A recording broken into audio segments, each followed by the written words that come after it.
আজ তো সেই সকালে বের হয়েছি আর সারাদিন লেগে গেল মার্কেট করতে করতে। আর মার্কেট থেকে আসার পর তো মার বাসায় ইফতারটা করা হলো। আর রাত্রে তো আমার সাহেব স্পেশাল বোনা খিচুড়ি রান্না করেছিল। আসসালামু আলাইকুম everyone, welcome back to my new video. কেমন আছেন সবাই? আশা রাখছি সবাই ভালো আছেন, আমরাও ভালো আছি আলহামদুলিল্লাহ। আজকের দিনটা ছিল ফ্রাইডে আর আমার আজকের ব্লগ ভিডিওটা বেশ কয়েকদিন আগে। যেহেতু ফ্রাইডেতে আমার হাজবেন্ডের ডিউটি অফ থাকে, সেই জন্য কিন্তু আমরা মার্কেটে ফ্রাইডেতে বের হই সব সময়। আজকে মার্কেটে বের হয়েছি আমার ছোট ভাই, আম্মা, তারপর আমার হাজবেন্ড, আমরা সবাই মিলে বের হয়েছি। রোজার মাসে রোজা রেখে মার্কেটে যে ঘোরাঘুরি কতটা প্যারার কাজ, আল্লাহ কি আর বলবো। এই জন্যে কিন্তু আত্মীয় স্বজন বা আমার শ্বশুর বাড়ি, বাবার বাড়ি সবাইকে কিন্তু যাহা যতটুকু দরকার শপিং এর জন্য টাকা দিয়ে দিই, মার্কেট আর করে দিই না। কারণ নিজের মার্কেট করতে করতে একদমই অবস্থা খারাপ হয়ে যায় রোজার মাসে। আর মার্কেটে তো প্রচুর পরিমাণ মানুষ। মার্কেটে যাওয়ার পর তেমন কোনোই ভিডিও করা হয় নাই,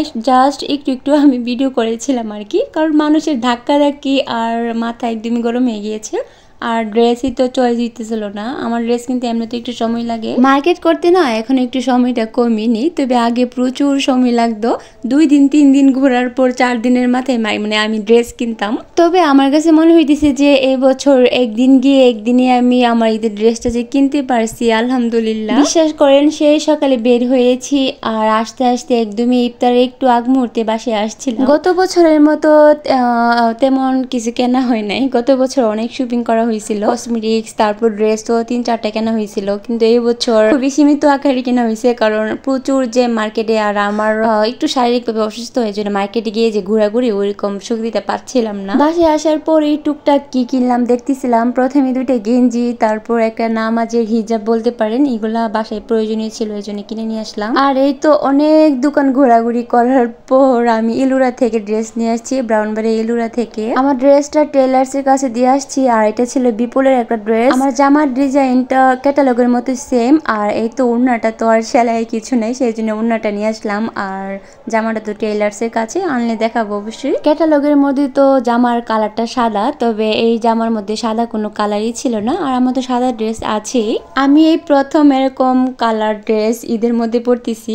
কারণ আমার না বেশিরভাগ সময়েরই লাল, তারপর সাদা, মানে এরকম কয়েকটা কালার বেশিরভাগই পরা হয়, তবে এরকম কালার পরা হয় নাই। এই কালারটা ছিল সুরমা কালার, আর এটার মধ্যে আরেকটা কালার ছিল পেস্ট কালার। তো পেস্ট কালারটা আমার কাছে ভালো লাগে না, এই কালারটাই ভালো লাগছে। তো দেখা যাবে পরলে কেমন লাগে। জামাটা যে টেলার্স এর কাছে দিয়ে আসলাম আপনাদেরকে কিন্তু আমি স্লিপটা দেখিয়েছি। আর আমার জামার সেলাই ছিল 650 টাকা, ভাবা যায়। আর আমার ড্রেসের দাম ছিল 3300 টাকা। আর এখন দেখেন যে সেলাই নিয়ে কত টাকা পড়ে একটা ড্রেস। আর এখনের মার্কেটে তো আপনার মজুরি প্রচুর লাগে একটা ড্রেসের মধ্যে, আর ডিজাইন করলে তো আরো বেশি লাগে। আমি যেদিন আমার জামাটা কিনে নিয়ে আসছি না, তো এর একদিন পরই না আমাদের ব্রাহ্মণবাড়িয়াতে ভুক্তা অধিকার থেকে লোক আসছিল চেক করার জন্য। আমি ব্রাহ্মণবাড়িয়া নিউজে দেখলাম যে আমি যে দোকান থেকে ড্রেস নিয়ে আসছি ওই দোকানে 15,000 টাকা জরিমানা করছে। এই বছর নাকি ইন্ডিয়া থেকে কোনো ড্রেসই আসে না ভাই। তবে মার্কেটে গেলে সবাই বলে যে ইন্ডিয়ান ড্রেস বলে বলে প্রচুর দামে কিন্তু ওরা বিক্রি করতেছে। কি আর বলবো, দুনিয়াটা নকলে ভরে গিয়েছে। যাক, আমার এই জুতাগুলো কিনে নিয়ে আসলাম। আর এই বছর কিন্তু জুতা একদমই সিম্পলের মধ্যে কিনলাম, তবে জুতাগুলো কিন্তু অনেক বেশি আরাম। আমার আম্মা আমাকে শপিং করার জন্য টাকা দিয়ে দিয়েছে, আর ওকে শপিং করে দিয়েছে। ওকে কিন্তু অনেক কিছু কিনে দিয়েছে। এখানে 2টা প্যান্ট ছিল, আর শার্টগুলা টেলার্স এর কাছে ছিল আর কি ফিটিং করানোর জন্য। তারপর একটা টি শার্টও কেনা হয়েছে, ওইগুলো আবার আমি নেক্সট ভিডিওতে দেখাবো। আর এই তো আমি বাসায় আসার পর মার্কেটগুলো একটু ভিডিও করতেছিলাম। আর এদিকে উপরে এসে দেখি আমার আম্মা সবকিছু রেডি করে ফেলছে ইফতারির জন্য। আমার না একটা ড্রেস তো কিনে নিয়ে আসলাম, আর আরো 2টা ড্রেস, একটা ছিল নর্মালের মধ্যে আর একটা ছিল একটু মানে গর্জিয়াসের মধ্যে আর কি। অনেক ভালোই ড্রেসটা। এটা ছিল অনলাইনে আর কি। সব অনলাইনের পেজ তো আর বিশ্বাস করা যায় না, তবে কয়েকটা পেজ আছে যেগুলা ভালো বা ড্রেস আনলে বিশ্বাস করা যায়। তো একটা ড্রেস আমার কাছে অনেক বেশি ভালো লেগেছিল। আমার এই ড্রেসটা কেনার পরেই আম্মা যে দিয়েছিল না শপিং করার জন্য, তারপর ও তো আমাকে সবসময় প্রত্যেক দিন 2 সেট বা 3 সেট ড্রেস কিনে দিই। ভাবলাম যে অনলাইন থেকে অর্ডার দিয়ে দিব, তবে আমি যে ড্রেসটা চয়েস করি ভাই ওই ড্রেসটি নাকি স্টক আউট হয়ে যায়। তারপর আর কি করার, ড্রেস তো অর্ডার দিলাম না। তো যে পেজ থেকে আমি ড্রেসটা অর্ডার দিতাম তো ওই পেজে নাকি ড্রেসটা শেষ হয়ে গিয়েছে।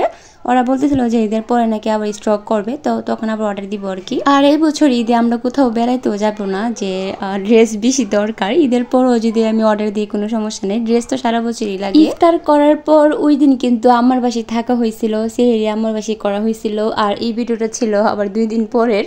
আসলে আমি যেহেতু মাঝখানে অনেক দিন ব্লগ ভিডিও আপলোড করি নাই, সেজন্য কিন্তু অনেক ভিডিও আমার জমা হয়ে গিয়েছে, আর সেই ভিডিওটা আমি এখন শেয়ার করব আর কি। এখন ছিল মোটামুটি অনেক রাত্র, আর ও বলতেছিল যে আজকে সেহেরি খেয়ে নাকি একবারে ঘুমিয়ে যাবে। আর আজকে আমার সাহেব নিজের হাতে স্পেশাল ভুনা খিচুড়ি রান্না করবে। ও কিচেনে কাজ করতেছিল, আর আমি প্রথম মুগ ডালটাকে একটু ভেজে দিয়েছিলাম, আর সবকিছু কিন্তু ওই করতেছিল। জাস্ট আমাকে বলতেছিল যেগুলো ও পারে না ওইগুলো আর কি হেল্প করার জন্য। আমিও গেলাম একটু কিচেনে আমার জামাইকে একটু জামাই আদর করার জন্য রসমালাই নিয়ে, তো ওকে একটু খাওয়িয়ে দিলাম আর কি। আর এই তো দেখতে দেখতে কিন্তু আমাদের মজাদার ভুনা খিচুড়ি হয়ে গিয়েছে, আর এখন কিন্তু অনেক রাত্র, আমরা সেহেরিকে একবারে ঘুমিয়ে যাব আর কি।